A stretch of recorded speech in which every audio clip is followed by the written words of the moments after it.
Nih alasan kenapa Pak Pur selalu mengumbar optimisme daripada resiko dari apa yang menjadi kebijakannya. Simak video berikut.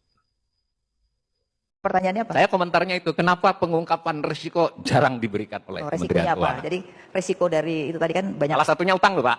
Utang kalau saya melihatnya beda, bukan jumlah stoknya tapi debt service ratio-nya. Kita debt service ratio-nya 43%, itu tertinggi.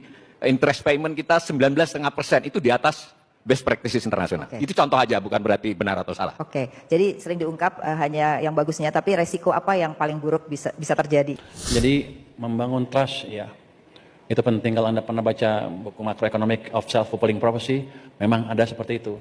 Ketika orang menganggap atau berharap memprediksi ekonominya bagus, bisnis akan ekspansi, konsumen juga akan belanja itu. Jadi saya umumkan waktu itu, bukan mau gaya-gayaan, saya taruh 200 triliun, sebetulnya untuk membangun ekspektasi yang positif tadi. Tapi itu nggak ada gunanya kalau saya nggak langsung implementasikan. Makanya begitu ngomong, dalam 2 hari uang masuk ke sistem. Ini masih ekspektasi. Tapi ketika moneter sudah bergerak, impact yang mulai kelihatan ke sistem, itu real impact yang bisa menimbulkan optimism, sentimen positif di masyarakat dan di perekonomian. Dan ini sudah terjadi. Kalau enggak, tadi yang kurva tadi nggak akan naik ke atas. Itu kira-kira. Jadi menciptakan optimism kalau ngomong doang juga nggak ada gunanya. Sebentar ada runtuh. Kalau saya kan nggak ngomong. Ada langkah lanjutan nanti yang sebagian belum dibuka. Kecuali Anda bayar sama saya. Terus tentang resiko. Ya, utang kita besar. Tapi siapa yang nggak punya utang negara lain sekarang? Besar juga kan?